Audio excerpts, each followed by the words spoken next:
ইংল্যান্ডে মাঠ কাঁপাচ্ছেন বাংলাদেশের ফুটবলার তানিল সালিক। তানিল সালিককে নিয়ে যেন আগ্রহের শেষ নেই বাংলাদেশি দর্শকদের। বেশ কয়েকদিন ধরেই বাংলাদেশের ফুটবলে আলোচনার মূল কেন্দ্রবিন্দু জুড়ে রয়েছে তানিল সালিক। তানিল সালিককে নিয়ে এত আলোচনার কারণ, সম্প্রতি একটি ইন্টারভিউতে তানিল বাংলাদেশের হয়ে খেলার জন্য আগ্রহ প্রকাশ করেছেন। এ খবর প্রকাশিত হওয়ার পর থেকেই তানিলকে নিয়ে দর্শকদের মধ্যে এক আলাদা উন্মাদনা কাজ করছে। ইংল্যান্ডের থার্ড টায়ার ইএফএল লিগ 1 এর ক্লাব স্টিভেনস ফুটবল ক্লাবের অনূর্ধ্ব-18 দলের হয়ে দুর্দান্ত পারফর্ম করে চলেছেন বাংলাদেশি বংশোদ্ভূত অ্যাটাকিং মিডফিল্ডার তানিল সালিক। চলতি সিজনে এখন পর্যন্ত 6 ম্যাচে তার গোল সংখ্যা 4টি ও অ্যাসিস্ট 3টি। চলতি সিজনে এখন পর্যন্ত দুর্দান্তভাবে পারফর্ম করে যাচ্ছেন তানিল সালিক। স্টিভেনস এফসির অনূর্ধ্ব-18 দলের হয়ে খেলা এই অ্যাটাকিং মিডফিল্ডার দলের অন্যতম মেইন ম্যান হিসেবে কাজ করছেন। লাল সবুজের জার্সি গায়ে খেলার ব্যাপারে শুরু থেকেই বেশ আগ্রহী তিনি।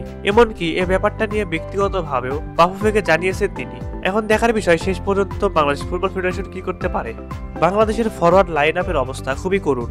যদি তানিল সালিককে দেশে আনা যায় তাহলে বাংলাদেশের ফরওয়ার্ড লাইন আপ এবং মিডফিল্ড দুই পজিশনই ঠিক করা যেতে পারে। বাংলাদেশ ফুটবল ফেডারেশন ইতিমধ্যে তার সাথে যোগাযোগ করেছে। তানিল ইংল্যান্ডে জন্মগ্রহণ করলেও তার বাবা মা দুজনই বাংলাদেশি। মূলত হামজাকে অনুসরণ করেই বাংলাদেশে আসতে চান তানিল।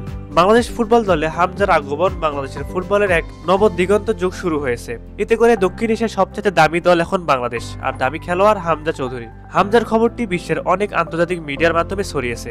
তাতে অনেক মিডিয়ার একটা ফোকাস থাকবে আর স্পন্সর আসবে প্রচুর। বাংলাদেশ ফুটবল প্রচুর অর্থনৈতিক সুবিধা পাবে, লোকাল প্লেয়াররা তাদের কাছ থেকে অনেক কিছু শিখতে পারবে। পাশাপাশি বিদেশি ফুটবলাররাও আগ্রহ হবে বাংলাদেশে খেলার জন্য। তানিল সালিকের মতো আরো অনেক ফুটবলার আছে যারা লাল সবুজের জার্সি গায়ে খেলতে চান।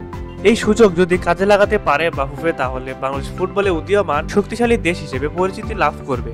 প্রিয় দর্শক, তানিল সালিকের খেলা আপনাদের কেমন লাগে? তাকে কি বাংলাদেশ জাতীয় দলে দেখতে চান? তাহলে অবশ্যই আপনার মতামতটি আমাদের কমেন্ট করে জানিয়ে দিন।